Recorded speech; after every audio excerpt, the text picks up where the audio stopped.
Hello les curieux! Imaginez une jeune femme belle, cultivée, qui vient d'une famille respectable. Et puis le silence pendant 25 ans. Blanche Monnier est née en 1849 à Poitiers. Sa mère Louise est une veuve respectée et elle est très attachée à l'image de la famille et à son honneur. Blanche, sa fille, quant à elle, est très belle. En plus de ça, elle est intelligente et donc elle est très courtisée. Vers 25 ans, Blanche tombe follement amoureuse d'un avocat. Malheureusement, il est pauvre, il est plus âgé qu'elle, et grand malheur pour sa mère, il est républicain.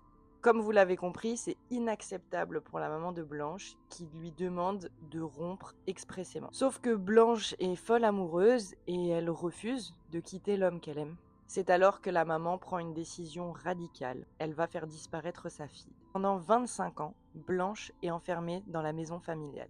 Elle est enfermée dans une pièce minuscule, sans lumière, sans air et sans soins. La famille, quant à elle, joue les victimes et fait croire à sa disparition, tandis qu'en fait, il en est rien, puisqu'elle est enfermée dans leur grenier.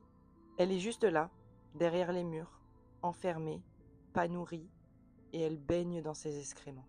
Le temps passe, le monde l'oublie, la maman a une vie normale. Elle sort, elle reçoit des invités, pendant que Blanche, elle, se meurt lentement, juste au-dessus. Jusqu'au 23 mai 1901, où une lettre anonyme arrive sur le bureau du procureur de Paris. Suite à cette lettre, le procureur de Paris décide d'envoyer une équipe sur place. La police intervient, force la porte du grenier, et là c'est l'horreur. Blanche est retrouvée nue, sale, et elle ne pesait plus que 25 kilos. Sa mère est de suite arrêtée et meurt 15 jours plus tard, sûrement suite au choc.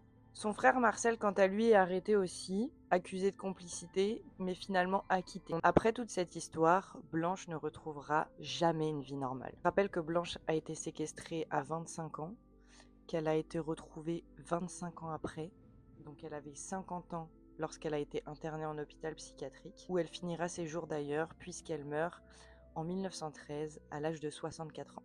Son histoire, elle, continue de fasciner, d'inquiéter, de révolter. Finalement, cette histoire nous rappelle qu'il n'y a pas besoin de barreaux pour créer une prison.